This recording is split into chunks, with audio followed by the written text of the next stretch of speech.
Kingsley, we're starting the meeting.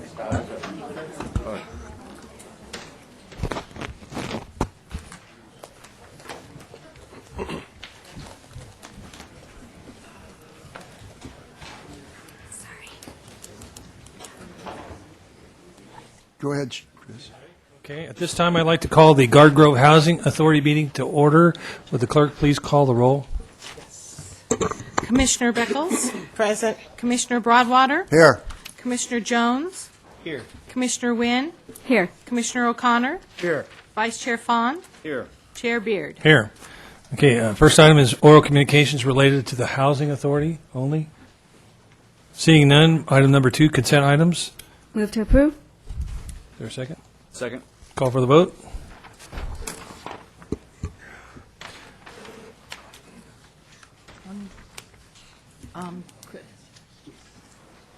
Motion received, 7 yes votes. Okay, next item is public hearings. We have 3A, approval of Housing Authority revised administrative plan. Staff Yes. report? Yes, Mr. Chairman, I'd like Danny Wynn to give a staff report on this item. Good evening, Chairman and Commissioners. The item before you tonight is the revised Housing Authority Administrative Plan. The Department of Housing and Urban Development requires the Housing Authority to adopt an administrative plan. The purpose of the plan is to outline the authority's policies and procedures in the administration of the housing program. The revised administrative plan includes language responding to HUD new policies, such as the requirement to inspecting units no less than biannually, and procedures on handling bedbugs and pets infestation. The revision is to accommodate regulatory changes in the program, to improve procedures, and to clarify policies. The public hearing has been properly noticed on October 1st and the 8th. It is recommended that the Housing Commission conduct the public hearing and approve the revised administrative plan. That concludes my report, and I'm available for questions. Any questions of staff? Seeing none, it's a public hearing. We'll open the public hearing. Anyone wishing to comment? No comments, so close the public hearing, bring it back to the Housing Commission. I'll move the issue. Second. Call for the vote. Motion received, 7 yes votes. Any matters from the commissioners? Seeing none, we're in adjournment till December 9th. Okay. Thank you.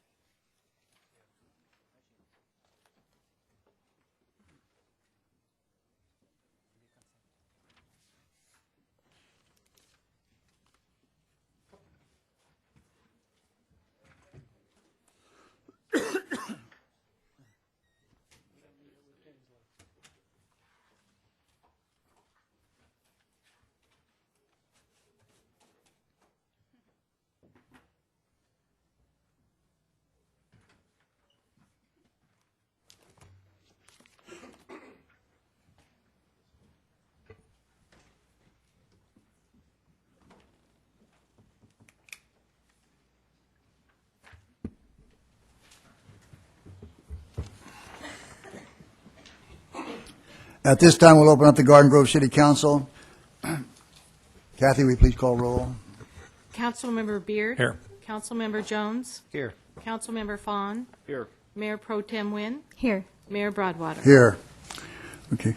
I think we're going to move the closed session to the end of the closed session items to the end of the meeting, and that'll probably work out better for us. At this time, we'll have the pledges of allegiance given to us by Chris Pham, and we'll have the prayer we're not supposed to use. Prayer Invocation. first. Please prepare yourself according to your faith. Heavenly Father, we humbly ask that you bless everyone gathered here this evening and the work we seek to do. O Lord, in humble recognition of your abundant goodness to us, may we never permit selfishness, settling of scores, or greed to control our affairs. Help us to be tender-hearted and kind to one another, and to be forgiving of one another. Purify our intentions, strengthen our purpose. Help us to walk in harmony as we seek to make the best decisions for our Garden Grove community. Amen. Amen. Please place our flag, place your hand over your heart, and recite the pledge with me. I pledge allegiance to the flag of the United States of America and to the republic for which it stands, one nation, under God, indivisible, with liberty and justice for all.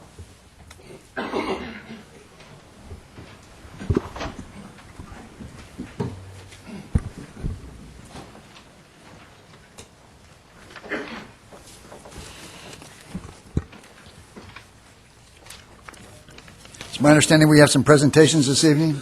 Yes, Mr. Mayor, I'd like Mr. Okariki to make the first presentation this evening. Thank you, Mr. Patel. The Garden Grove City Council is proud to direct tonight's community spotlight on a community partner whose support and sponsorship has helped to improve the quality of life in Garden Grove. Would Patty Whitcomb of McDonald's Whitcomb Enterprises please come forward? As owner and operator of Garden Grove's McDonald's restaurants, Patty has gone beyond providing outstanding food and services for her patrons. She's considerably given back to the community. She works in by generously donating to several local nonprofit organizations like Acacia Adult Day Services, Miss Garden Grove Pageant and Scholarship Organization, and sponsoring city programs and events like the Garden Grove Community Foundation's annual Food for Thought. Patty is also a key player in Orange County Ronald McDonald's House, which provides a comfortable and affordable home away from home for families dealing with burdens associated with child being treated at a nearby hospital. This year, McDonald's Whitcomb Enterprises introduced Garden Grove to the McTeachers Night program, which offers local schools the opportunity to raise funds by partnering with nearby McDonald's restaurants. On Tuesday, October 21st, 2014, McDonald's located on Harbour and Lamson hosted a McTeachers Night for Parkview Elementary School on Wilkin Way in Garden Grove. Parkview's teachers and principal worked side by side with restaurant staff and manager, selling food and drinks to parents, friends, and loyal customers. At the end of the night, 20% of the sales went back to Parkview Elementary, and in this instance totaled $1,200. At this time, I would like to introduce and ask McDonald's manager, Omar Rico, to please join Patty at the podium. Omar and his staff have worked diligently towards making the McTeachers Night a success. They are both knowledgeable and extremely helpful, training and guiding Parkview's volunteers, staff, throughout the event. At this point, we would like to show you a short video from the Parkview's Teachers Night, so you can see how much of an impact the program has on the community and local schools.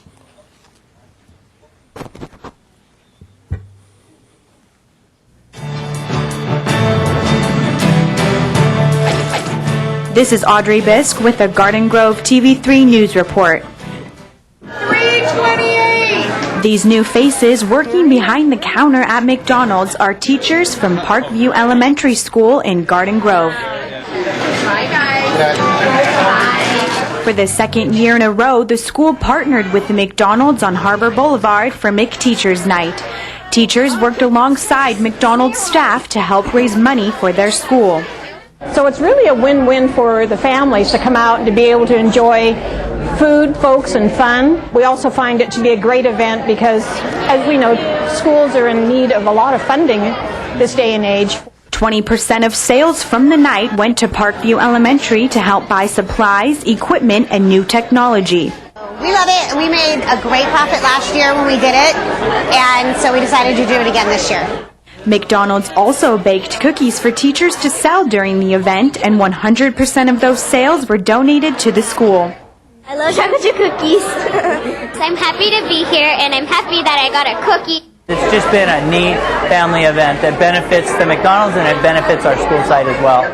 The total amount raised for Parkview Elementary School during McTeachers Night was $1,200. 4 and 5. There you go. Thank you. This is Audrey Bisk reporting.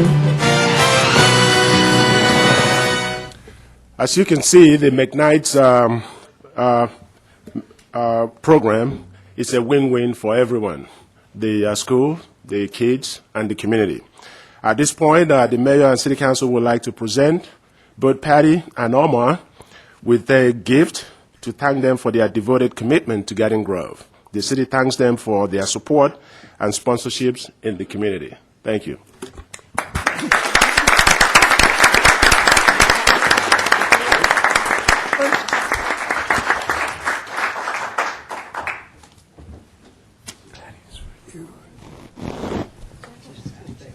Omar, this is for you. Oh, thank you.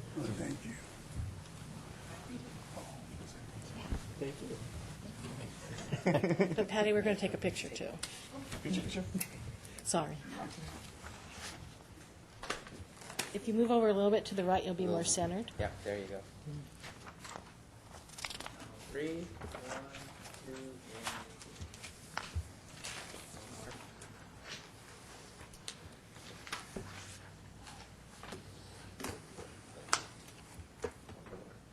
and... One, two, and...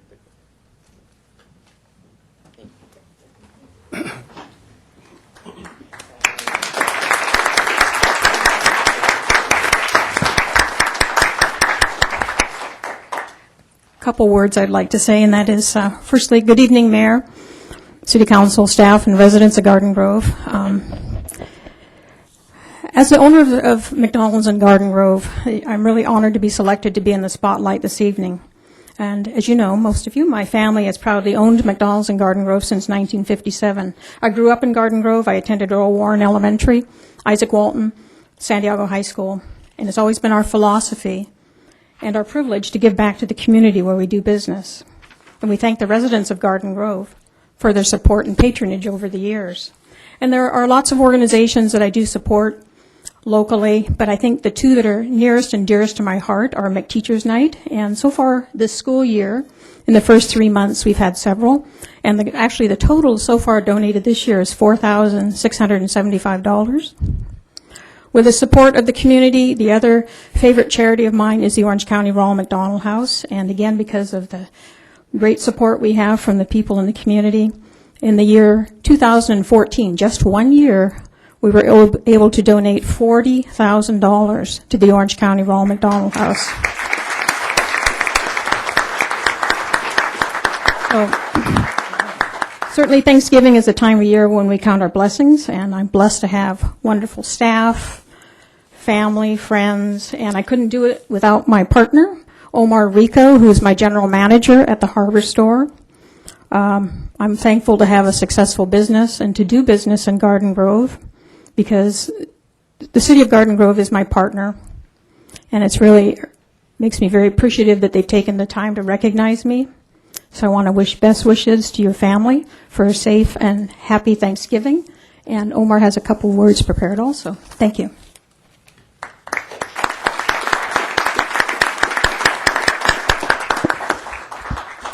Good evening, Mayor, Council, and staff residents of Garden Grove. I'm honored and so happy to be here tonight. And I feel great to be here as part of the city. My name is Omar Rico. I'm the general manager of the McDonald's at Harbor in Lamson, and right in front of the big construction project going on right now. I'm sure everybody knows that. Mm-hmm. And I'm originally from Mexico City. I've arrived to this great city of Garden Grove 24 years ago, in 1990. A couple of weeks later, I found my first job, and only job that is, at McDonald's. I'm so proud to be a part of the McDonald's family. That with hard work has given me so much. I became an American citizen 14 years ago, and 2 years later I purchased my first home, my dream home. I have 4 great kids, 2 in college, a great football athlete in high school, and a 4th grader in elementary school. I met my wife at McDonald's as well. She was also a high school senior working her first job. And I really like the opportunity. Whenever I see the opportunity to give back to the community that's given me so much, I really jump on it. So I think that this McTeachers Night is it gives me a great chance to really give back, because I've become, I've seen my dreams come true. So this is a small way that we do to give back to the community. And as Patty was mentioning, it's a great night. It's filled with fun. Everybody's a winner. And so we're looking forward to continue hosting more McTeachers Night and for many years to come.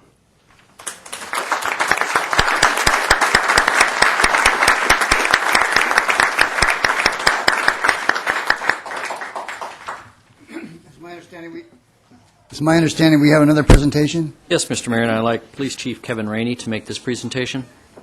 Good evening, Mayor Broadwater and members of the Garden Grove City Council. The item before you tonight is to seek your approval to name the Garden Grove Police Department Juvenile Justice Center in honor and memory of retired Sergeant Bruce Beauchamp.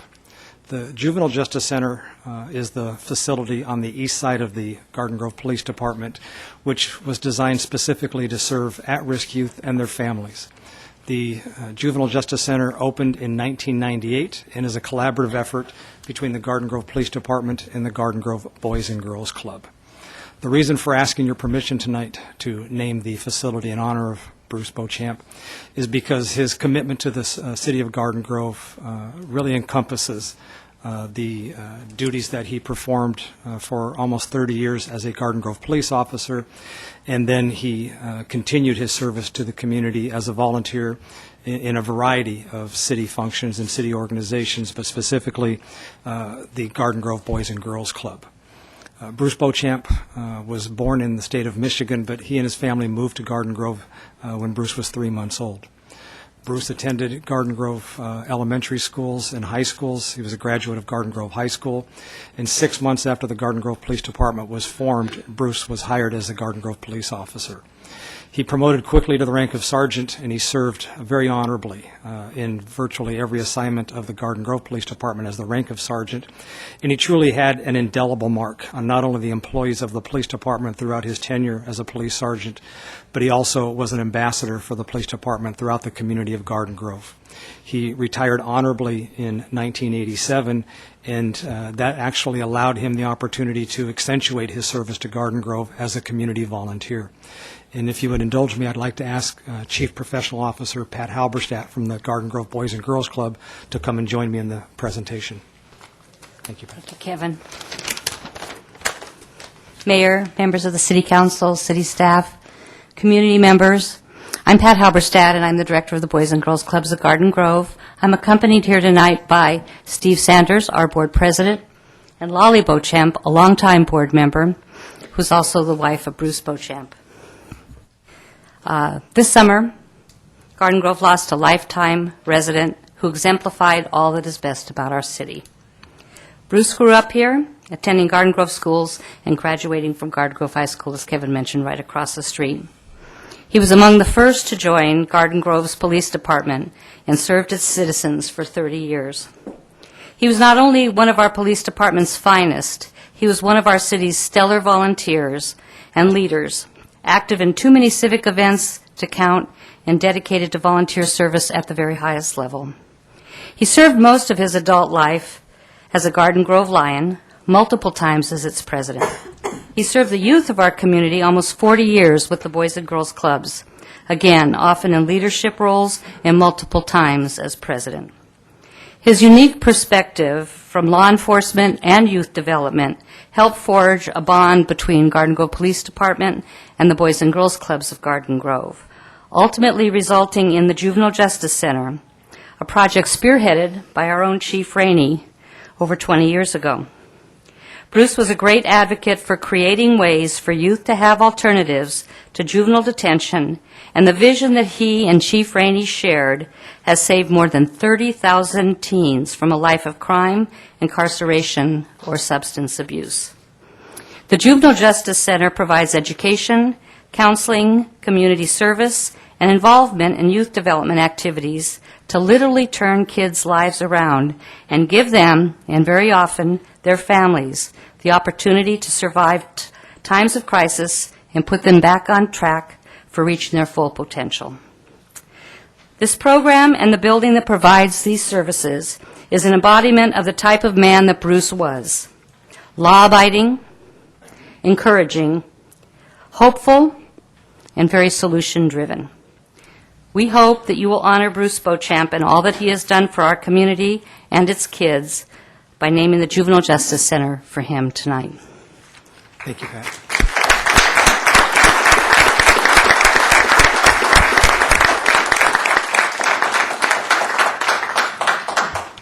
As you can see, Bruce Beauchamp dedicated his life, first as a police officer and then in retirement as a tireless volunteer working with and for the youth in our community. The renaming of the Juvenile Justice Center in memory of Bruce Beauchamp will honor his legacy of service to the community of Garden Grove.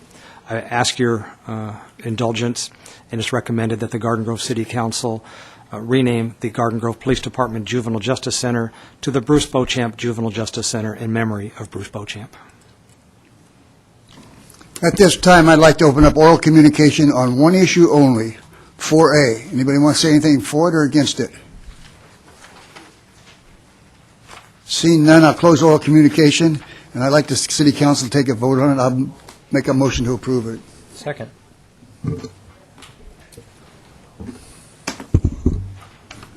Motion received, 5 yes votes. Mrs. Beauchamp, we thank you very much for being here this evening and for sharing your husband with the city for as many years as you did. Thank you.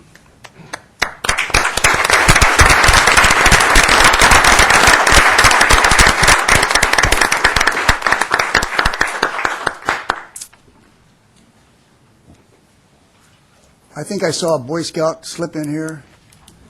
Would you please stand up, sir? What troop are you from? What? 28. 28. Well, we're sure glad to have you here. You're looking good. Thank you. Okay, at this time, we'll open up oral communication. Mr. Philip Anthony will take off first, please.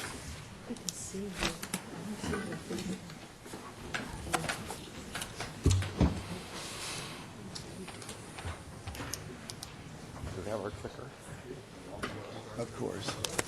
I'll get it up in the top. Good evening, Mayor Broadwater and council members.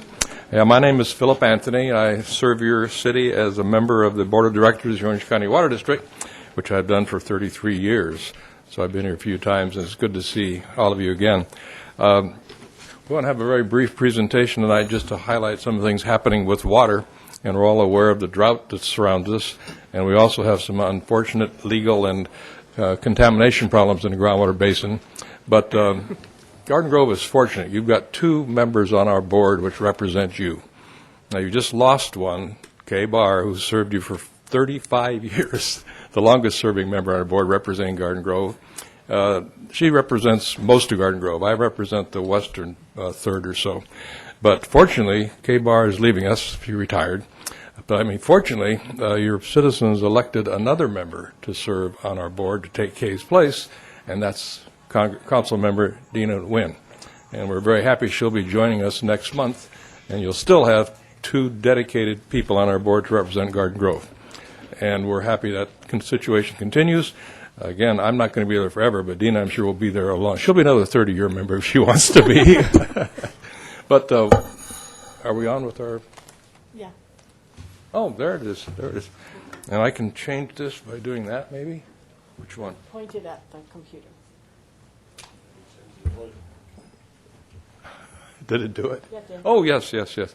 Anyway, this is a picture of the groundwater district. We cover most of the northern and central part of Orange County. That's where the big groundwater basin is, and it is our biggest source of water. We're fortunate to be able to still let you provide your citizens 72% of their total water demands from the ground, underneath our feet. The other percentage has to come from far away through the imported water.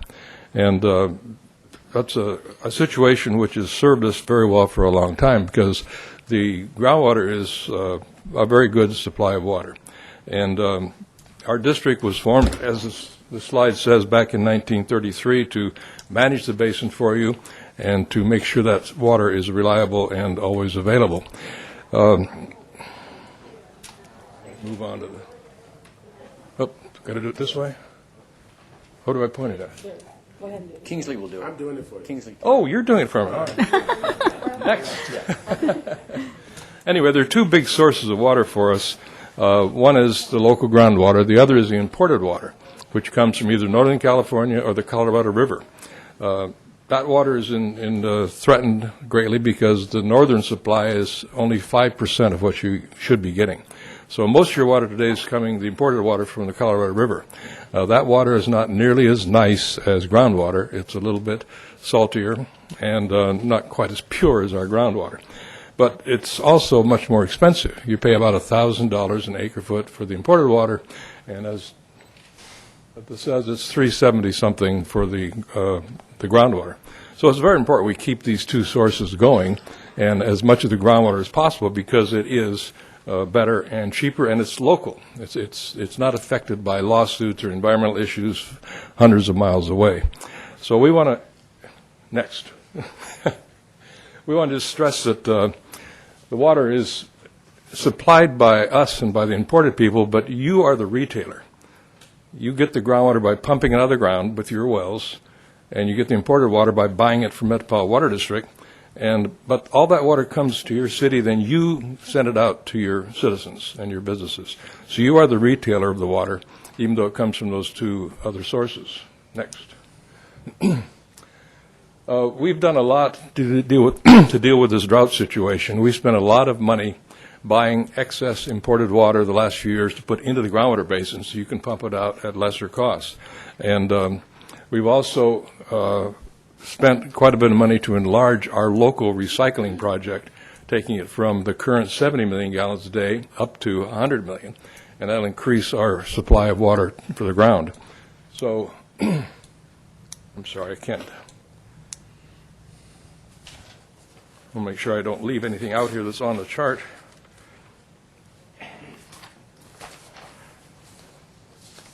Pardon me.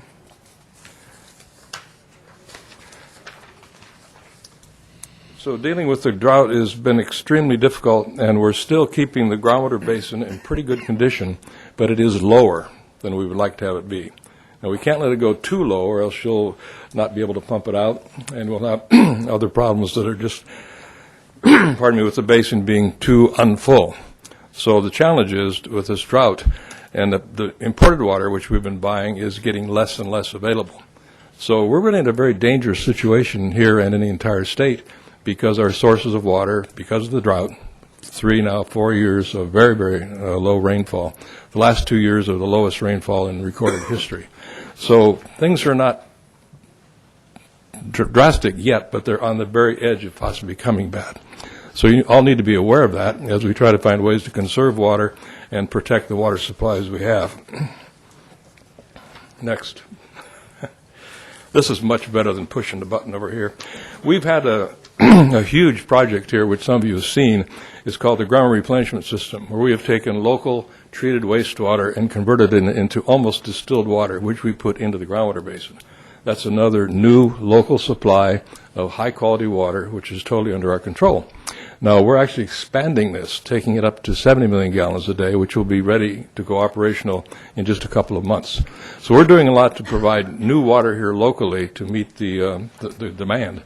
But we've got, including Garden Grove, 2.4 million people on top of this groundwater basin, and they're pumping a lot of water out constantly, including yourself. So it's very important that we do the best we can to keep the groundwater basin full. That system, the replenishment system, produces enough water to supply 600,000 people. So that just shows how important it is to the supply of water in Orange County. And again, we're expanding it next year to go up to 100 million gallons a day. Next slide. Just wanted to emphasize that your drinking water does meet all state and federal standards. We have a legacy in protecting that groundwater basin, but we need a very full and functioning basin to survive during these droughts. And in addition to the situation being bad by the drought, there's another threat I want to mention before I just wrap up here. Last slide. There's some contamination in the basin, unfortunately, due to some old industrial areas. One is in the northern part. The northern thing there is sort of between Anaheim and Fullerton, and the other one is in the southern part of Santa Ana, near Irvine. And we've been fighting that contamination for years, and it's ended up in lawsuits and not always going our way.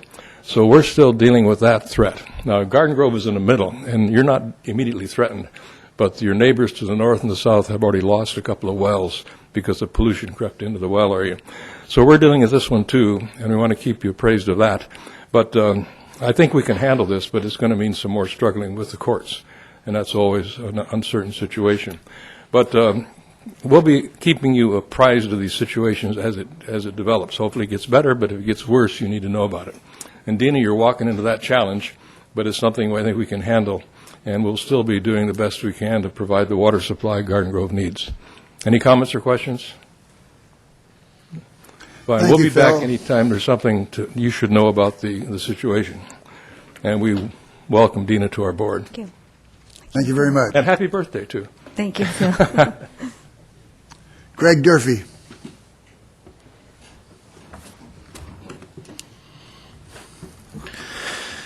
Hello, Mayor, Council, and staff, the audience. 2012, Rochelle Martinez at UCI had a transportation meeting, and I was invited. I spent the whole day just sucking all the information in, and I kept saying, you know, with all that we have here in Garden Grove and the density, I started doing more research, and I became an advocate.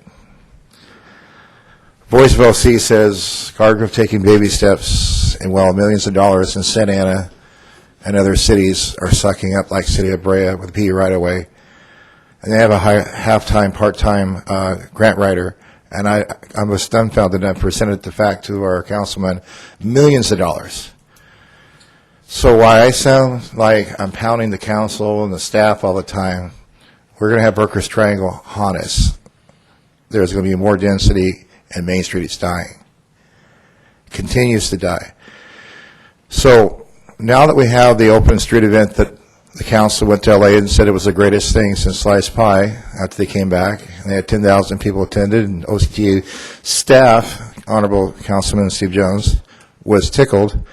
Now we have a master plan that's coming to give us more tools in order to get more money.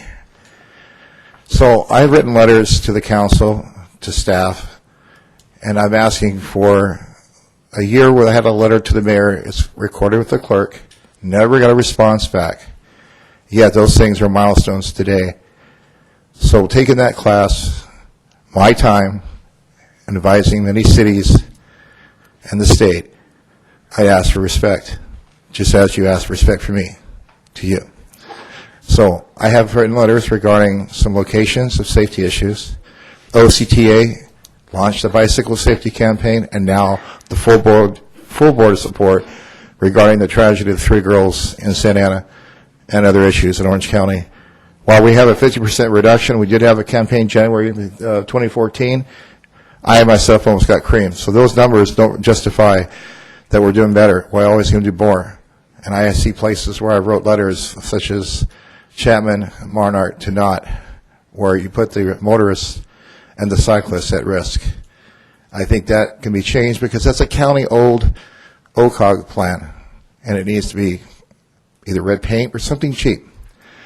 I also asked for a crosswalk, and we've been going back and forth with the traffic commission. You need to put it down and write it, and then when I go ask for it, it doesn't get approved to put on the traffic commission, and that's been going on for 2 years. I think we have to realize that just because I'm up here and there's not others who didn't enjoy the open street event, I'm sure if they knew and they had the time, they'd be up here with you, talking with you. But I think that I'd ask to engage with the school board. I talked to the school board the other night. They'd be loved to work with the school, with the city. We have a Cycle 2 fund coming up in March. We have to get ready for that. It's millions of dollars. And you keep saying, well, show me where the money is, but we have to get ready for it.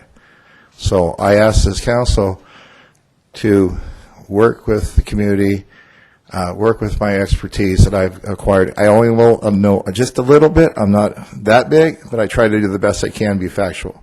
So I ask the respect of this council and staff to work with me. Thank you. Julie Deep and Samantha Affable.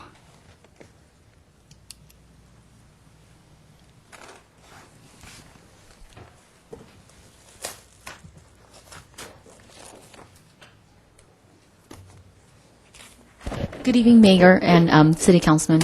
I'm here as a resident of Garden Grove and also a business owner. But today I have here with my team as OC Autism. We would just like to say that OC Autism is a nonprofit organization in Orange County. And we're here to not to talk about just business, but to talk about something more lighthearted. With the holidays coming around, we would like to formally to invite the community to join us in celebrating autism, in celebrating the holidays. Sam would say a few words to talk to you. Good evening, Mayor and Council members. We wanted you to see what your co-sponsorship of our event has done for the special needs community. We have our annual Breakfast with Santa event coming on the 20th of December. And not only is it a fun environment for the children who have special needs, it also helps the parents. The parents are given an environment that is understanding, and it also helps them get resources that they might not be able to access. We'd like to invite each of you and your family members as honorary guests to our event and to give you the opportunity to see and address the 500 families that you have helped provide the event for. Thank you very much for your time, and we hope to see you there.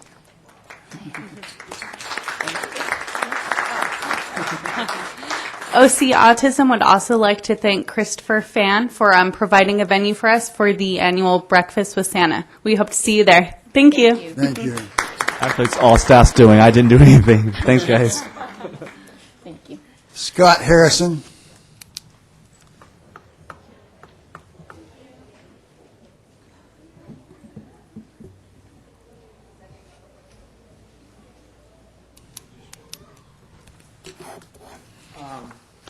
I'm Scott Harrison. I've been a Garden Grove resident since 1964. I own a plumbing business. The reason for my visit today is I've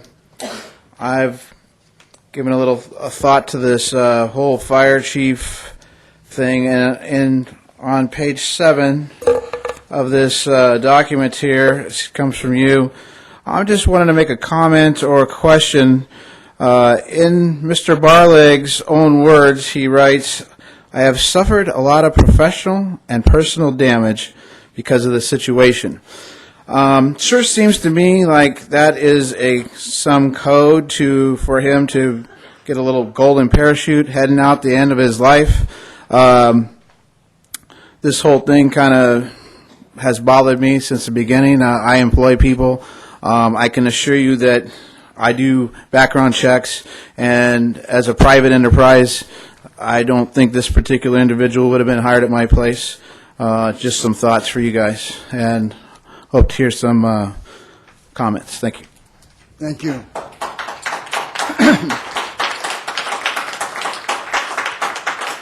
Scott Weimer. Excuse me, sir. I'm here to speak on item 4G. Come forward and speak on item 4G. Be glad to. Great pleasure. I always recalled us speaking when that particular item was up for discussion. Pardon me? Public hearings, yes. Okay, well, first of all, I'd like to take this opportunity to congratulate Mr. Fertel on his recently notified and advised intended resignation.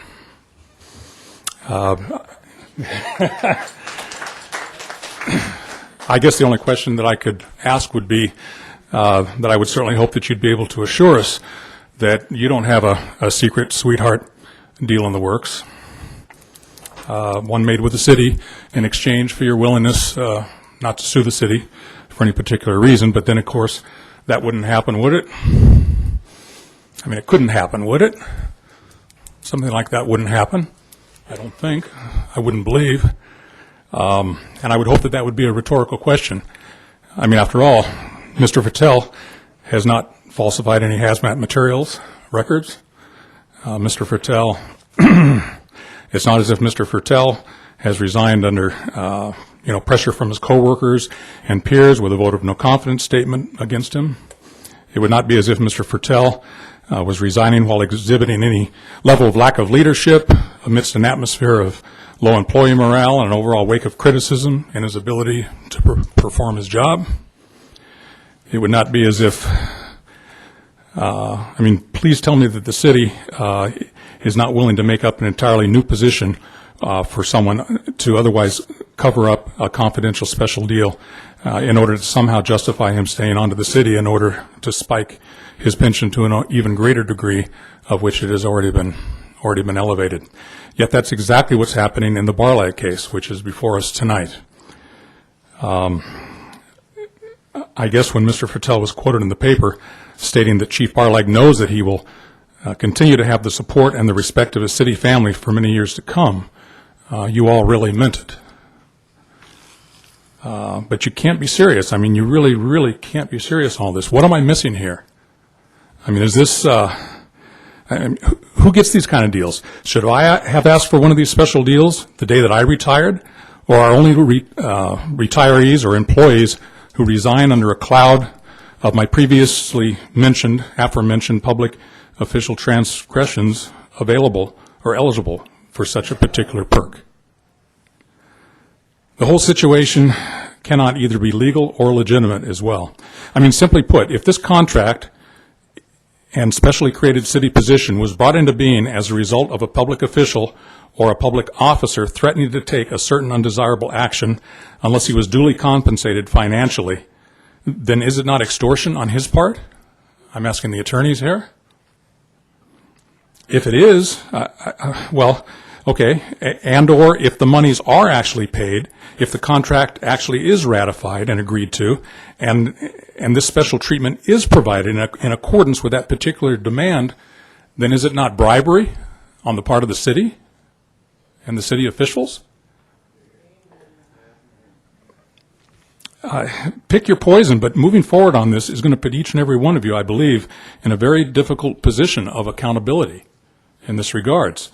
I would suggest that any contract specifically created city position based upon these facts is legally void and unenforceable on its face.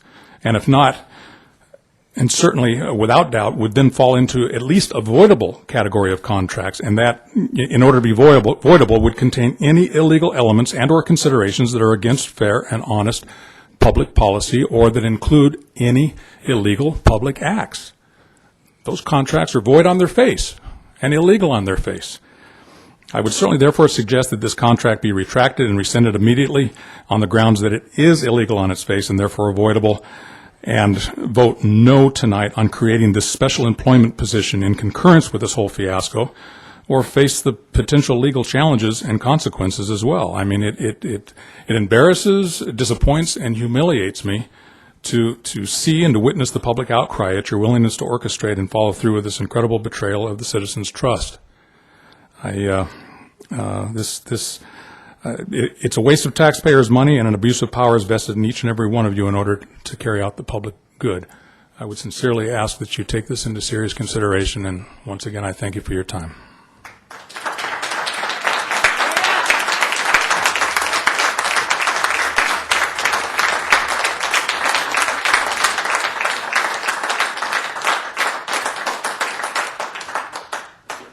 Arlene Home.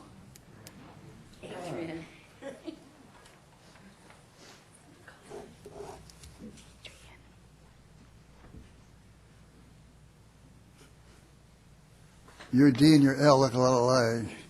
Mayor Broadwater, City Council, and staff. I'm Adrian Home, and I'm here to say that I am against changing the zoning on Main Street, as I feel it's going to open up a Pandora's box. I remember when we had all the adult bookstores on Garden Grove Boulevard, and how many years it took us before we got them, before we closed them down. I feel this will happen to Main Street. Also, there is nothing wrong with someone changing their mind, but it is how they handle the situation that speaks to the fact if they have integrity honesty, and are trustworthy. I now feel that we all know that Chris Beard is not one of those people. Thank you.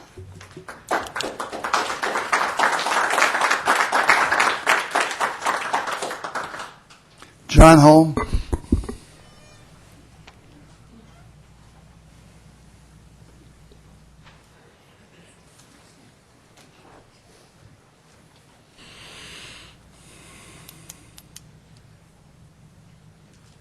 Good evening, Honorable Mayor, honorable members of the City Council, honorable members of the Garden Grove staff. My name is John Home, and I've been a resident of Garden Grove for 34 years, and the last person that spoke is my wife.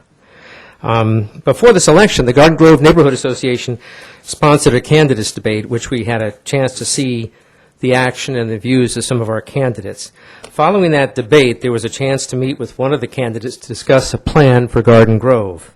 Garden Grove's successful real estate development business model is rapidly approaching saturation, and yet we have excellent industrial properties in West Garden Grove.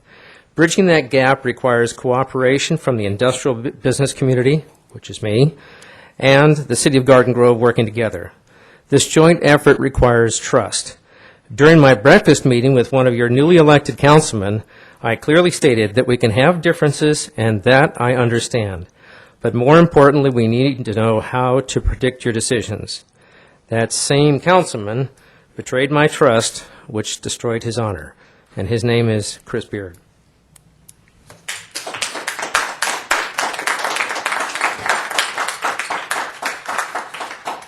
Tony Flores.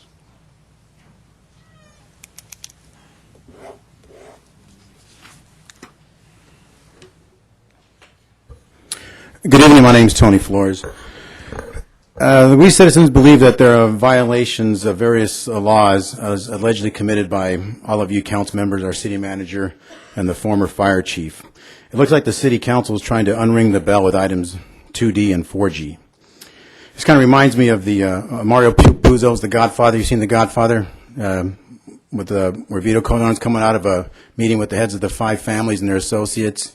And on the way home, he has this epiphany saying it wasn't to tell you how long it's been Barzini. Well, in this case, it hasn't been nepotism all along. It's been an abuse of power and textbook corruption. That's what's been going on here.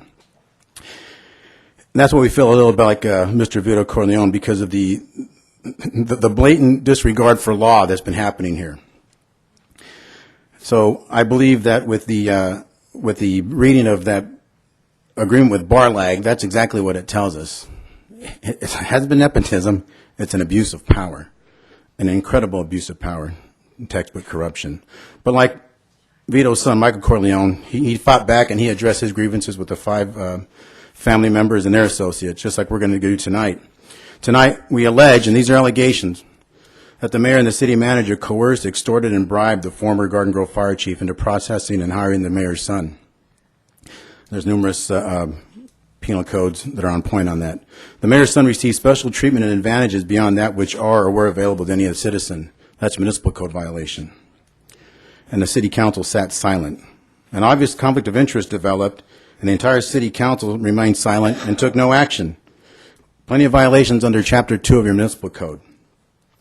And even though that's a misdemeanor, when 2 or more people conspire to commit any crime, it's now a felony under Penal Code 182. The city council, city manager, and the former fire chief knew or should have known that it was and remains negligent in the hiring and retention of the mayor's son. The elements of this case are blatant and apparent. The entire city council and city manager intentionally violated the Brown Act without reporting to us. Intentionally violated the Brown Act.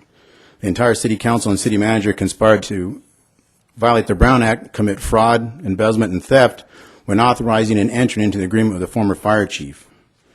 The current city council, city manager, and former fire chief may also be in violation of state and federal RICO statutes. That's the Racketeering, Influence, and Corrupt Organizations Act. We believe that there are other municipal codes, penal codes, and government codes, state and federal codes that may have been violated, and we attach them to these allegations as well. Additional evidence may have to come forward, but we believe we have enough to go to the Attorney General's office of the state or initiate a grand jury investigation. And I believe when all this is said and done, not one of you is going to be able to hold a public office. And you all need to stand and be held accountable. And remember, this isn't personal. It's taxpayer business. Thank you.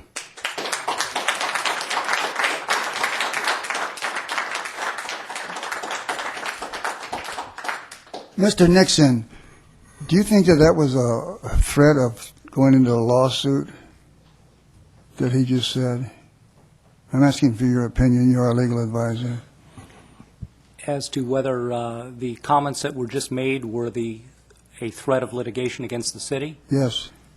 I probably would take it as a threat to go to other public authorities and initiate an investigation as opposed to a threat directly against the city. But that's Was that the a way- threat against the city, or was that not a threat against the city?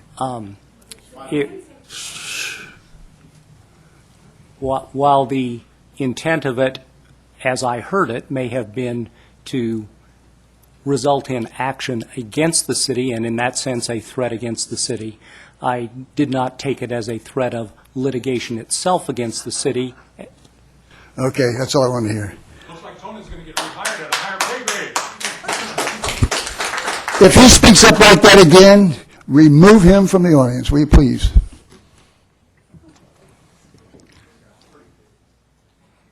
Maureen Blackman.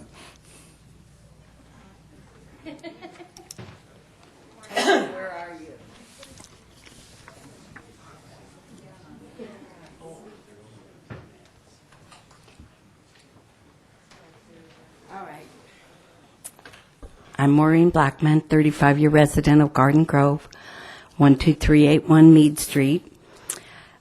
First, a couple of things. Thank you for your years of service. Even though we've fought on numerous occasions, it's always been fun to spar with you. I appreciate all you've done for the city in terms of the hotels and the redevelopment. I appreciate it. Same for you, Matt. Appreciate your time. I'm sorry things ended the way they did, but you guys had a good run. It might not be the most popular thing to say, but I appreciate both of you. Today, I come with some concerned citizens and are launching a recall effort to remove Chris Beard from representing the city of Garden Grove as our council member. I do it for two reasons: a culture of deception and a lack of integrity. These are character flaws that have no place in our newly formed city council, and the people of Garden Grove deserve better. We actually demand better. I heard during this election campaign that it said everyone's hands are dirty, and there's enough blame to go around in reference to the mishandling of our fire department, and that also includes the recently elected Chris Beard. Where the story began, I don't know. How we got to this point, I'm not sure. I think Scott outlined some things in a more severe way than I would actually do it. I think things just started gotten rolling, but nobody showed any character, and nobody stood up and said, hey, wait a minute, guys, maybe we could do things differently. And as each thing kept steamrolling along, the only thing that got flattened was the city of Garden Grove's image. I really hold everybody on council accountable for that. And we can think later and say what it really boiled down to was the silence and the deception seemed to be the modus operandi. We had multiple times that we could have stepped up and maybe taken a better road, but I didn't see any leadership. And for that, I really regret it. I think many people's jobs might have been saved if a leadership took the lead. Maybe that's not council's position. I don't really know. I just know I don't see a lot of leaders at the moment. I don't think anybody really, after all of this debacle, needs to be kept on their seat. No one here has shown that they deserve to represent us. So it's for that reason I think recalls are in order. Is it going to be hard? Probably. Will we succeed? Not sure. But I know that I can't sit back and let us just fall by the wayside and never ever have a chance to say, somebody needs to take a leadership role here. There's a lot of people who ran for council that have the integrity, and I'd say if you guys can't do it, get out of the way and let somebody who can do it. Thank you.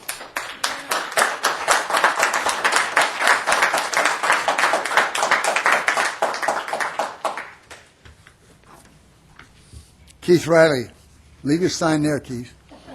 Yeah.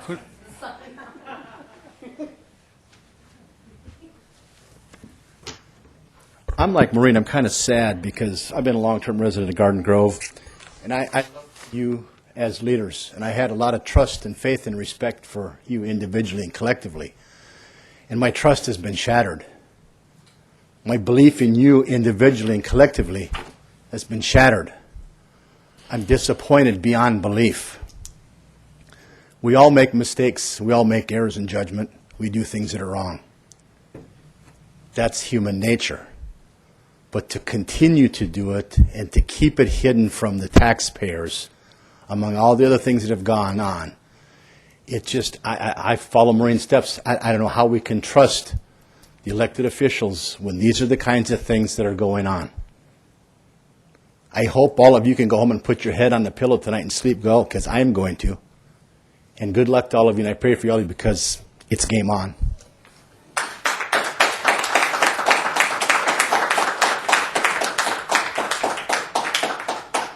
Robin Macario.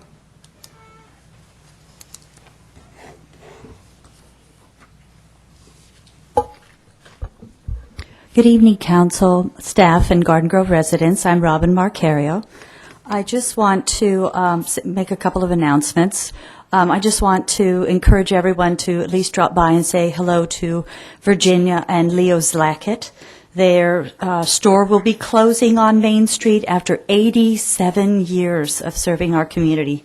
It's a great loss, and so if we could all show up and give them a hug and support them and buy your last sandwich that you could get from there. The second thing is, as we have a new council coming in, I want to congratulate those that were elected. We have Fat Bowie. We have Val Wynn will be our new mayor. And Chris, you earned your spot. You were appointed twice, which was something that's never happened before, but you were elected this time. So, and Dina, I congratulate you on your position on the Orange County Water Board. I know that you will probably hold meetings to encourage water conservation and encourage people to participate in the grass removal program. For every square foot of grass, about the size of this, you can get $2 from the Orange County Water District. And you can save water and save money. I know I've pulled mine out and put in a drought-resistant landscape, and it's save water on a monthly basis, and I save in gardening. I get to say thank you to my gardener of 20 years. I no longer need you. So I save about $1,000 a year in not having grass on a yearly basis. With regards to the fire chief position, there is a big cloud of uncertainty, and I think that this could be better served putting it with our new council. I think that there would be new eyes, fresh eyes that could look this over. I think rushing the process does not give you transparency that we are looking for. With regards to, let's see, 4B, which is your fee report with regards to developer fees. I know this is for the current year. I know that the fees have not been looked at and had comparable figures done for at least 6 years. I know when, Steve, you first came on the council, you had that done, and I know that 6 years has transpired, and I know that is part of your budget, and I would sincerely like to see those fees adjusted, just like our water fee adjusted just recently, or will be come January. So I would like to see those happen as well. It was lovely to see Pat Whitacombe from the McDonalds recognized. That was my first job there. I was at the one on Valley View and Chapman, and her mother was so sweet. She saw that I was doing such a wonderful job in the drive-through. That was before they had computers, and she gave me a 5-cent raise because I was doing such a fabulous job. And not only was it my first job, as well as lots of other people's first job, it's where I met my husband, Frank Marcario. And we're still together, so I have that to thank for her as well. So it's a good first job, and I would recommend picking up a good husband there as well. All right. I want to, say goodbye to our recently retiring people. Mayor Broadwater will be, I guess you could call it a forced retirement of sorts. And Mayor Matt Fertel will also be retiring. Wish you the best, and look forward to our new council, some new innovative, transparent ideas. And of one of those, I certainly want to see districts. I think that we are a large city. We are ready for districts. We do not have a Spanish speaker on this council. And when Dina leaves, we will not have a woman on this council. That is missing half of the population. So with that, I want to say happy Thanksgiving to everyone, and thanks very much.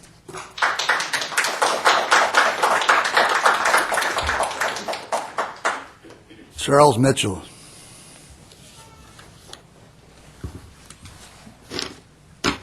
Well, good evening, Mr. Mayor. Quite a night.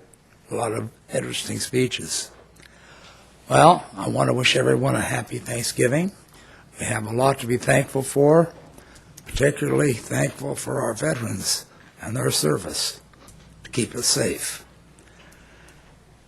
I hope with the new leadership in Garden Grove that we will continue to have the best services that we've grown to expect.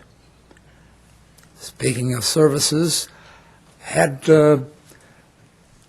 certain groups of people working in our neighborhood, tree trimmers, trimming a lot of the trees on adjacent streets.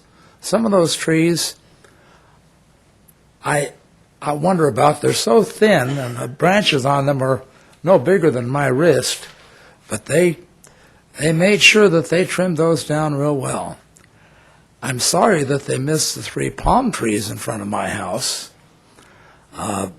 With the recent wind gusts, it would have saved me a lot of time and effort for all the mess I had to clean up.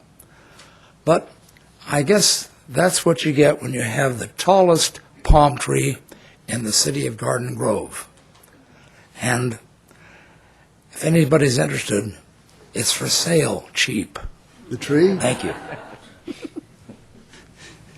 Josh McIntosh.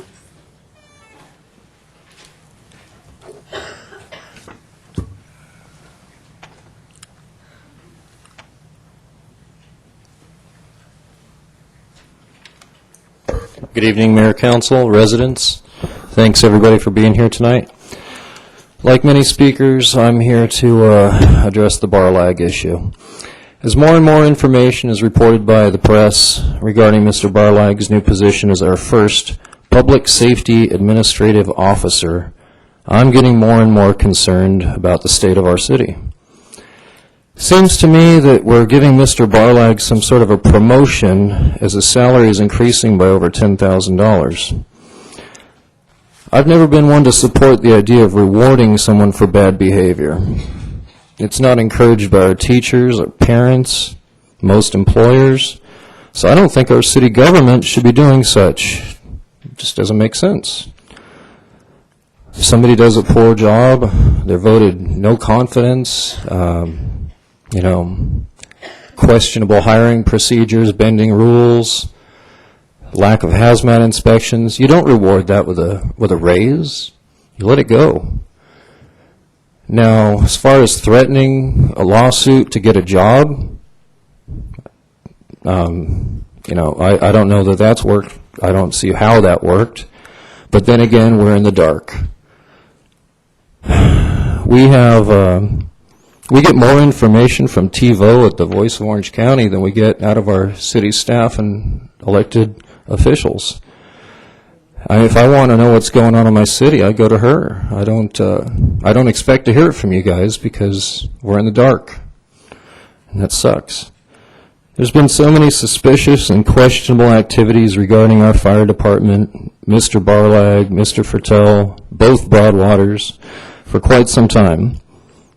And I think that on this rare occasion, I'm going to speak for the majority of our residents tonight when I say we've had enough.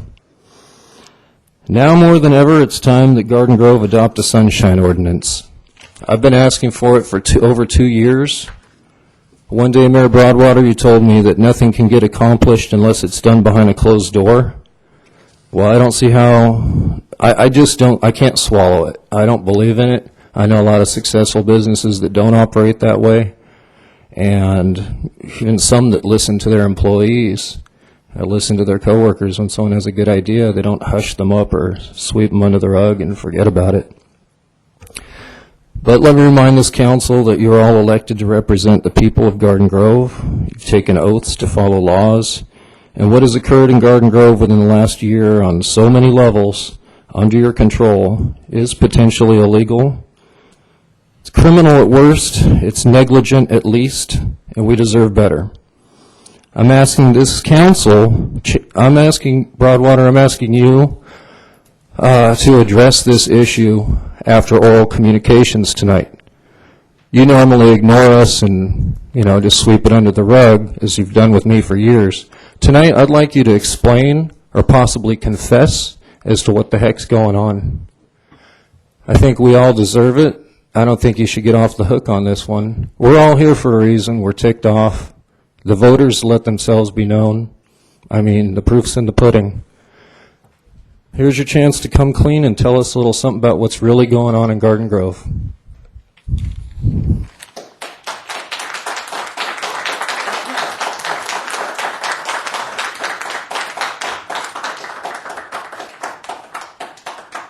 Rod Powell. There he is.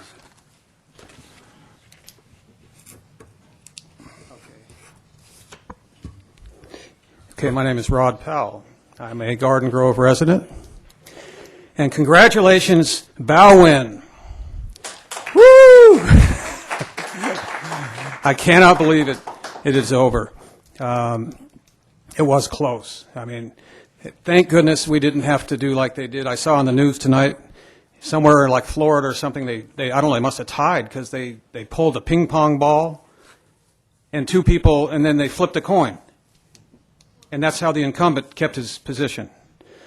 And I assume we have a better backup plan than that. No? No, exactly that. Exactly that. Okay. Most everything I would have wanted to say has been said. The thing I came down here and wanted to say more than anything is you cannot, and I mean you cannot, make a decision on this matter, finalizing this matter for Chief Barlag to get 2 years at close to $500,000 and increased, everything they said, an increased pension.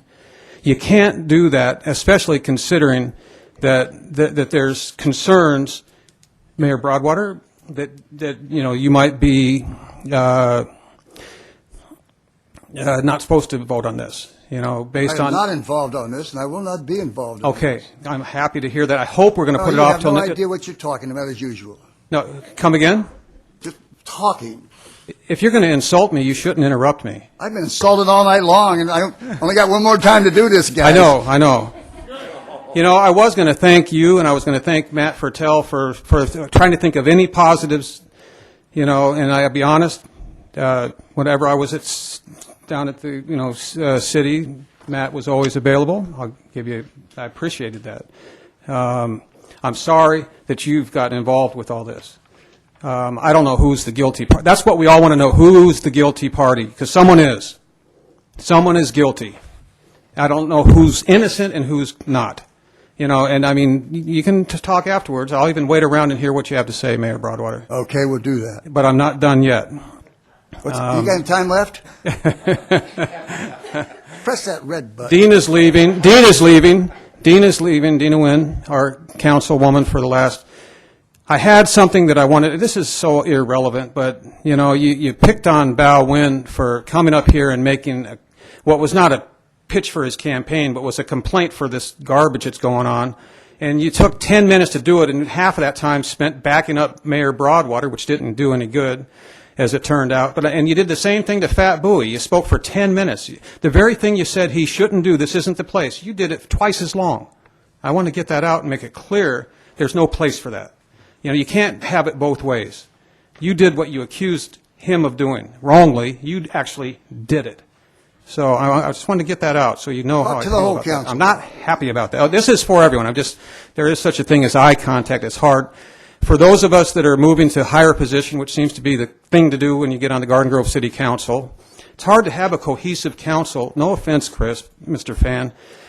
I'm addressing this to all of you. But when you get on this council, it's hard, how can we stay cohesive when we're, halfway out the door the minute we're on the council? But the bottom line is wait till 2 weeks from now. Don't make a decision tonight. I'll be upset if you do. If you blow this through, Let me tell you something. You want me to always answer your question and everything. Let me tell you something. Okay. There's nothing more than elected officials sitting up here, listening to a whiner like you, and pressing the yes button. It's just delicious. It's just wonderful. Last but not You least, didn't want me to say it? I just said it. That's fine, but you can give me an extra 30 I seconds would to give say you nothing. you're going to give it to me. No.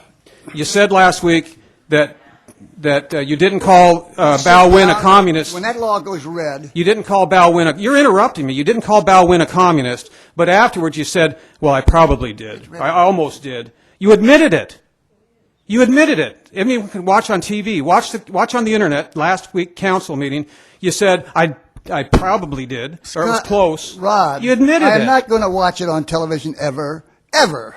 Never. But why did you do never it? Don't gonna you think happen. he owes an apology? You just give him an apology. Say you're Apology sorry for what he You did? Your campaign insinuated that he was a communist sympathizer. It did not There's insinuate. No It place just said in what that. he said. Let the There's word no speak for place for himself. that. There's no place for that. Okay, I'm just press saying. the red button. That's all I have. Thank you for giving me your guys' time. I appreciate it. Oh, you're welcome.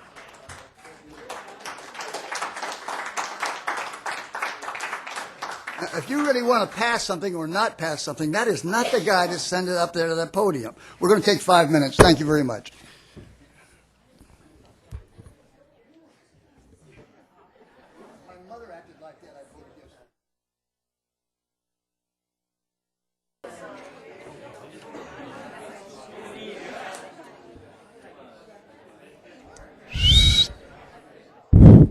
Everybody, please sit down.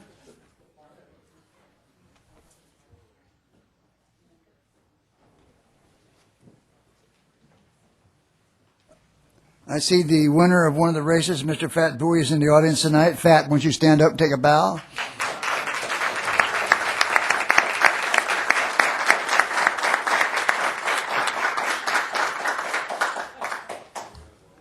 Okay, we're going to go to consent items. We've already done 4A, so we'll be doing 4B through 4H.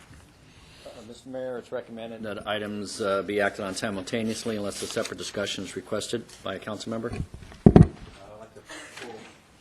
I'd like to pull 4G, please. Entertain a motion for the balance. Move the balance. We have a motion. Yeah, we'll go back. Second. I'm sorry. What? Who seconded it? I haven't got one yet. Second. Call for the vote. Motion received, 5 yes votes.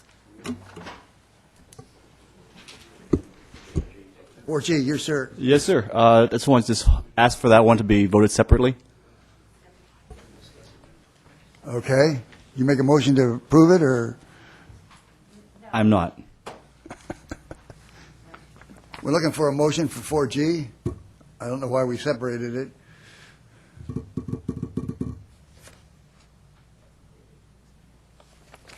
Mr. Patel, wasn't this an agreement that was already signed by both parties?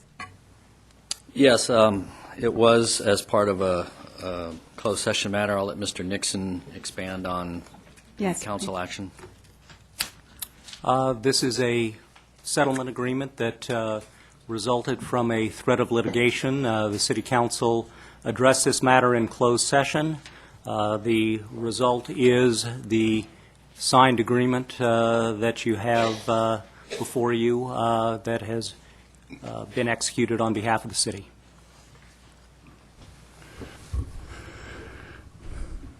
The speakers spoke a lot about this, and they seem to be quite irritated.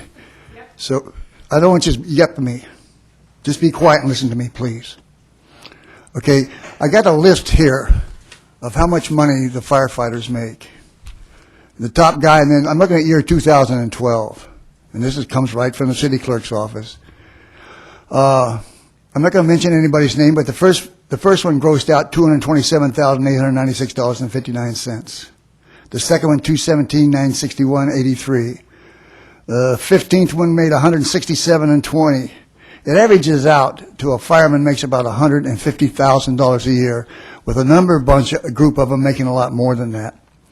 And to be quite frank with you, the person you put in charge of them has got to make this much money plus. That's the way they do it in businesses. That's the way the cities do it, and the same thing. Now we are asking a fire chief to give up his position.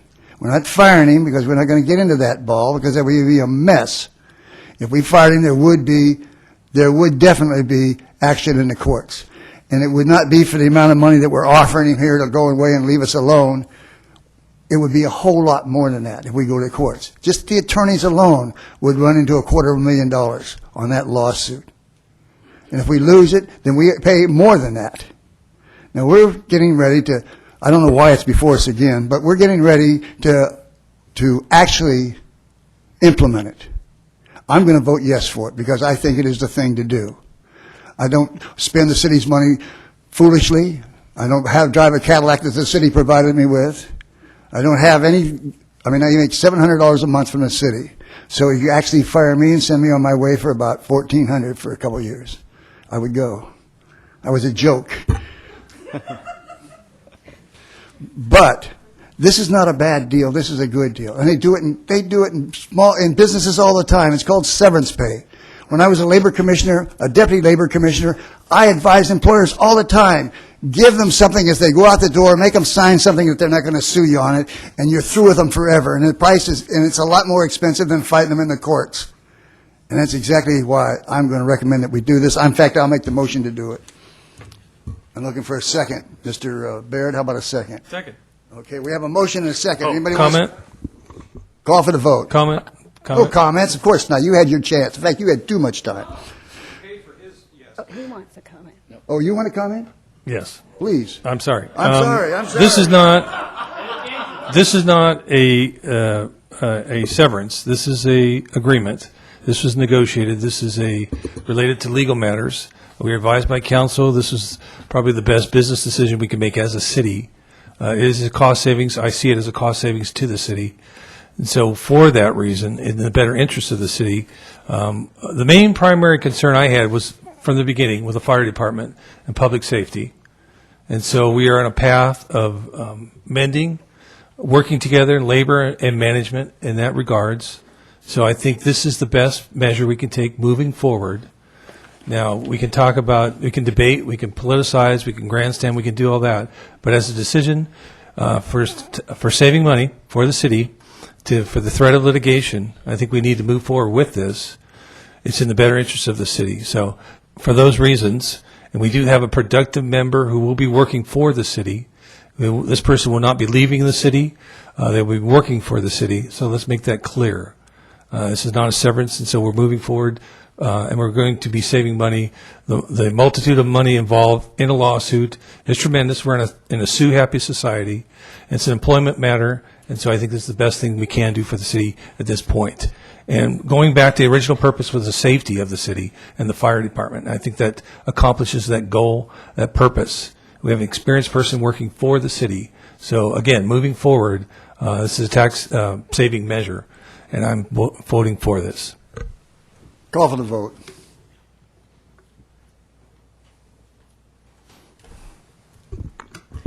Motion received, 4 yes votes, with Councilmember Fawn voting no.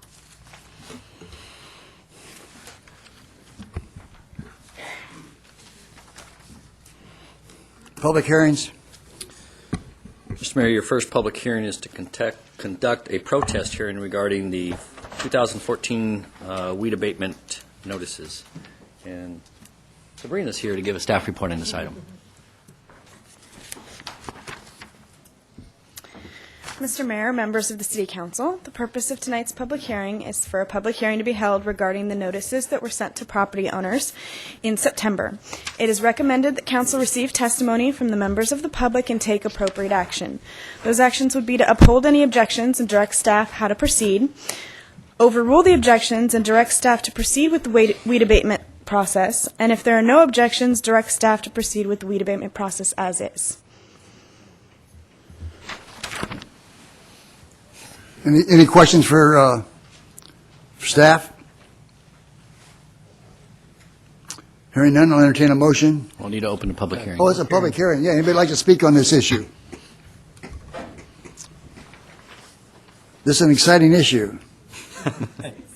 Burning weeds and rubbish.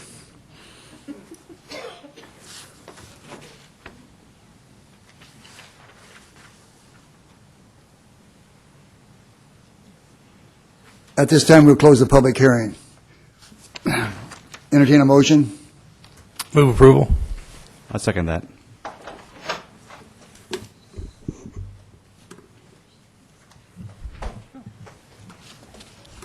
We have a motion and a second on the rubbish issue. Second. Okay. Call for the vote. Motion received, 5 yes votes. Let's go to 14B. 5B. 5B, Mr. Mayor, is a public hearing to consider amending our municipal code regarding water conservation, and Bill Murray is here to give a staff report on this item. Thank you, Mr. Fertel. Mr. Mayor, members of the council. Tonight, the council is being asked to introduce and conduct the first reading of an ordinance to amend our water conservation program to reflect recent changes in state law and our current city practices.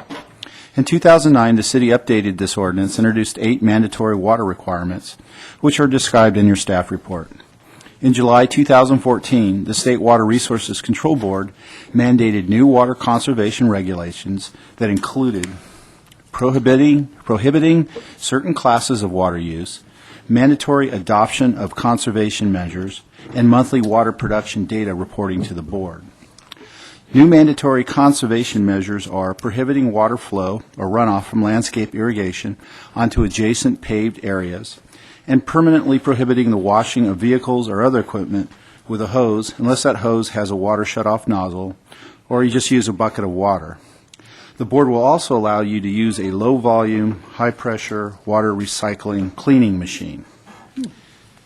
That's nice. The record of the title ordinance, for the record, the title of the ordinance is Ordinance Amending Title 14 of the Garden Grove Municipal Code to reflect recent changes in state law regarding water conservation and to update outdated provisions to conform to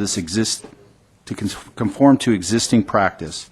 This concludes staff report, and I'm available should you have any questions. Anybody have any information for staff? Any questions for staff? Hearing none at this time, we will open up the public hearing. Anybody like to speak on this issue? Hearing none at this time, we'll close the public hearing. I'll entertain a motion. Move to approve. We have a motion to move. Second. Call for the vote. Let's go to 5C, Mr. Mayor, please. it didn't take your... Mine didn't take. It's tired of voting. Motion received, 5 yes votes.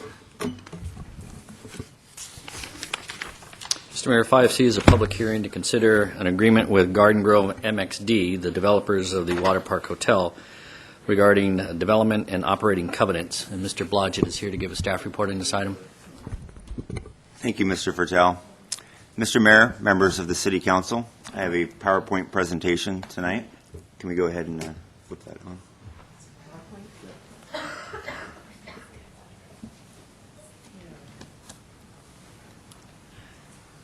So tonight I want to give first an update of the Great Wolf Lodge, some of the highlights of construction of the project, and then go into the details of this agreement. So a brief description of the project. It's a 600-room hotel with 3-acre indoor-outdoor water park and 30,000 square foot of conference space, 18,000 square foot of retail space. And it is the first of its kind in Southern California. So to date, the developer received all of its financing to build the project, including the agency's obligation for $42 million. At the opening of the hotel, the agency is required to issue tax allocation bonds as required by the DDA. The developer is on schedule to complete this project early in 2016. And these are just some quick construction photos. This is the first foundation rebar going in for the foundation for the hotel. And this is a view of the actual lobby of the water park. This is about a month into the construction. And this is more recent. The concrete tilt-up panels for the water park are being constructed in this particular photo. And then this is the finishing of the concrete tilt-up panels. And today, they're starting to put up the beams for the roof supports for the hotel. And they're starting on the 4th floor of the hotel construction. So they're right on schedule to finish the project in 2016. Any questions for this individual? Hearing none at this time, we'll open up the public hearing. Anybody like to speak on this issue?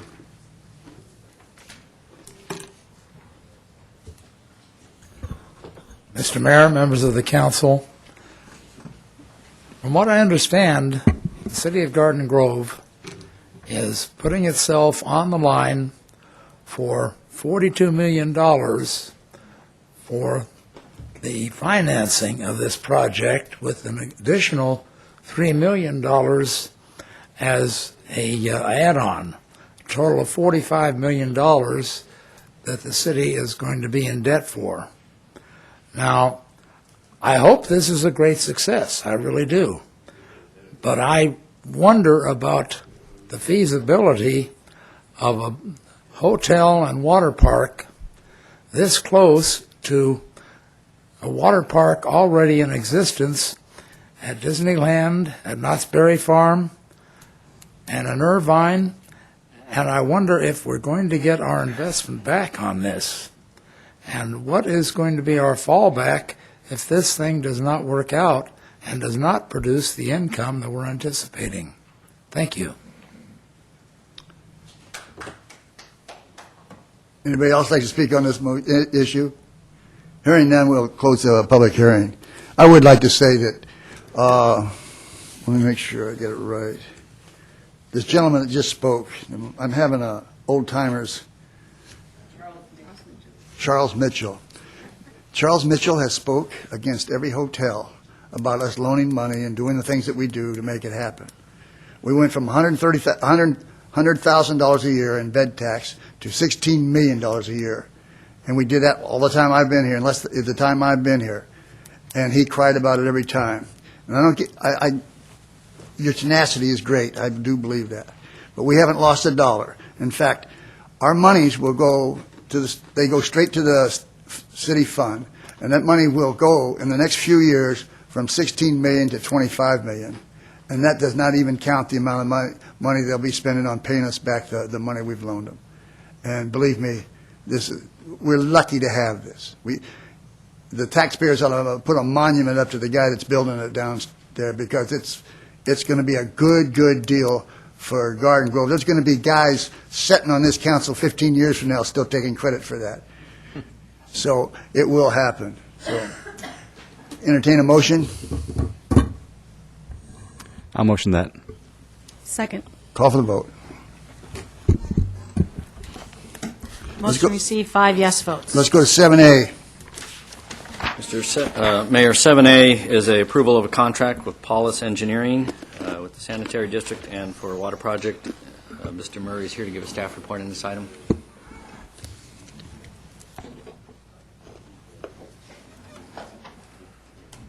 Oh, he was here. Thank you, Mr. Fattel. And which Sanitary District? This is the council item, and then we'll come back to this. Okay. Thank you, Mr. Fattel, and members of the City Council.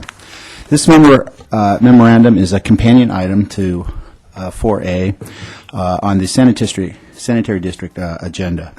Tonight, the council is being asked to award a contract to Paulus Engineering to construct sewer and water improvements on Joysdale and Hill Road. The total contract is for $885,695. With this award for the water portion, and it will be for $231,450. The remaining amount will be awarded under the Sanitary District. The construction work will upgrade existing basically 8-inch sewer pipe to 10-inch sewer pipe, and includes all the required ancillary work. The required water work includes reconstructing the sewer main lines and house service lines that will pass over the new sewer line. And that's because when we put in the sewer line, we'll be ripping out the water lines. On September 22nd of this year, staff received and opened 12 bids and determined that Paulus Engineering was the lowest responsible bidder. Should the council decide to award the contract tonight, the contractor can begin work in mid-January of next year and should be complete by the end of May next year. This concludes staff's report, and I'm available should you have any questions. Any questions for staff? Entertain a motion.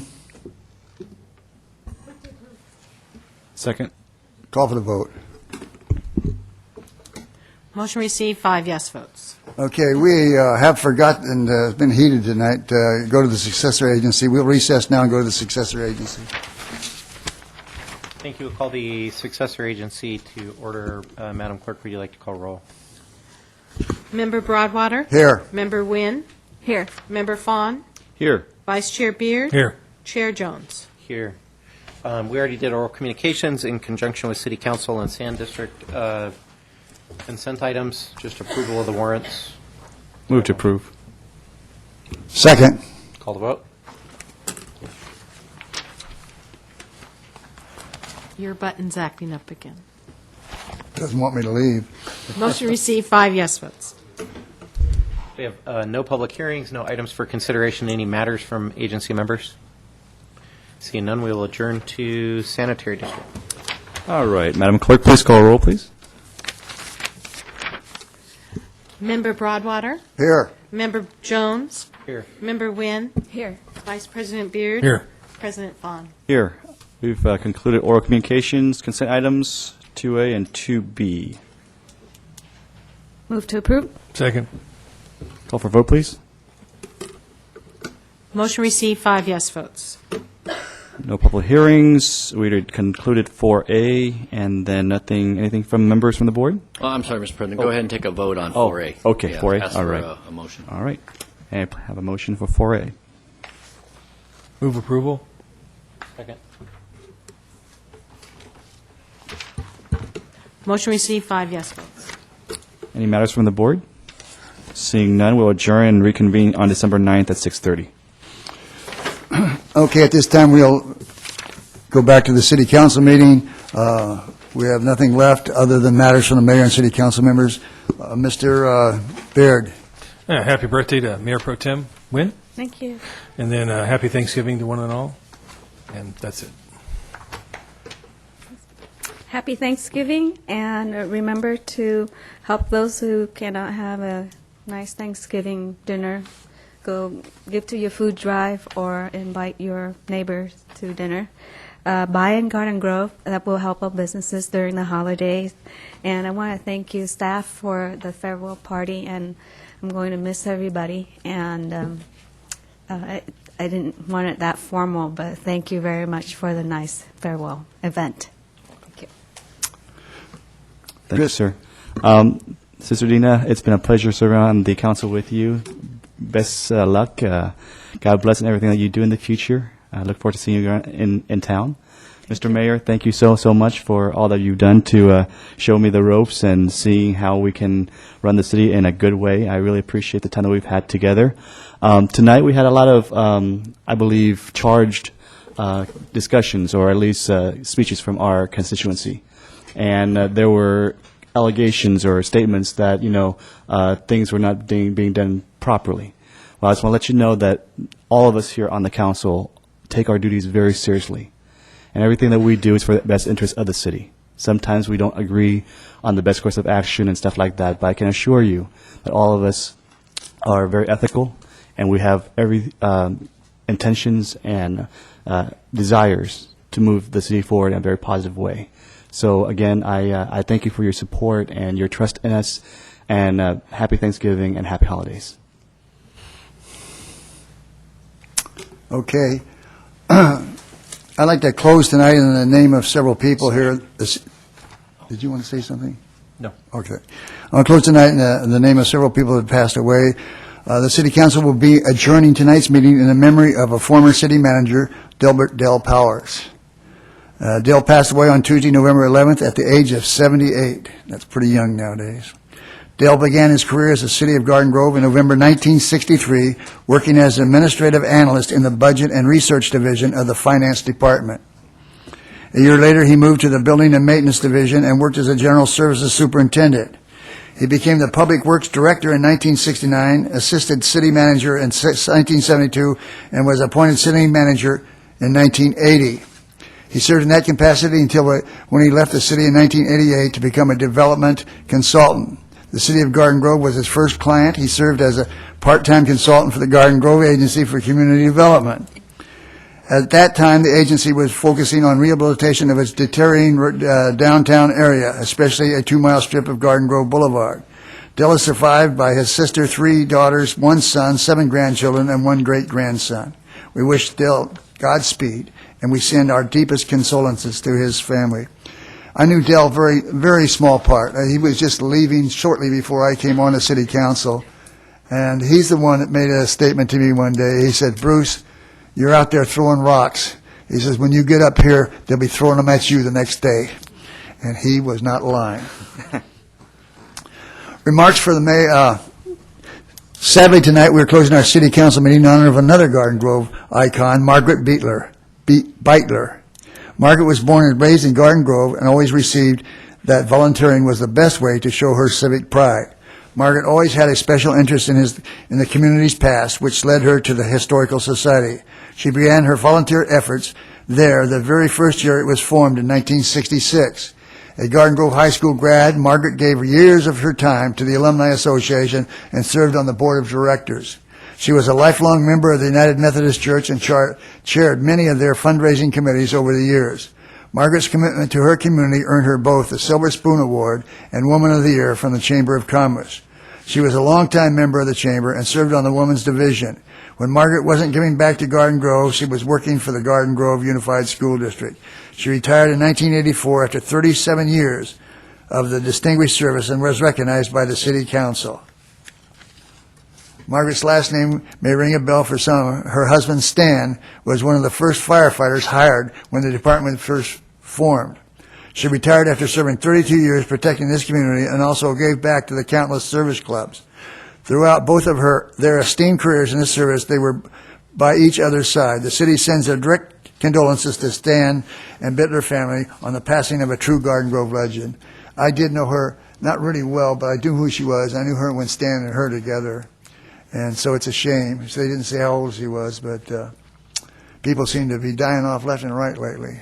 Maybe I'm next. I don't know. We will come back on December the 9th. Is that correct? Yes. December the 9th. And for my part and her part, it'll be just a short time. So if you got rocks to throw, you better aim fast because it won't last long.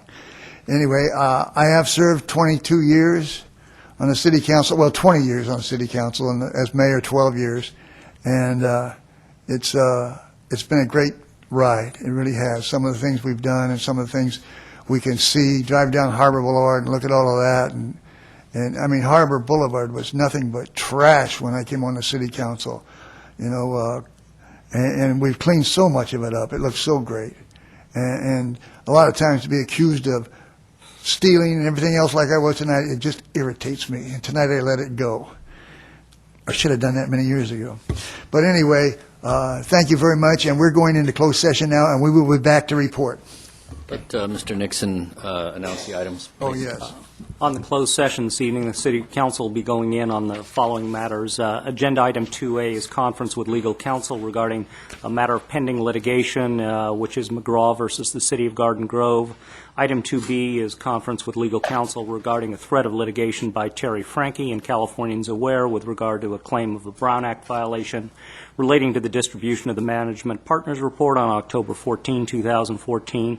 Item 2C, which is conference with legal counsel regarding the initiation of litigation relating to one property at 10131 Imperial Avenue, 2 properties at 11464 Westminster Avenue and 11931 New Hope Avenue, and a 3rd property at 11191 Rainier Avenue. each of these properties has multiple code violations relating to property maintenance. With regard to agenda item 2D, that's being removed from the agenda. The council is not going into closed session on that item. Thank you very much. Thank you all for being here.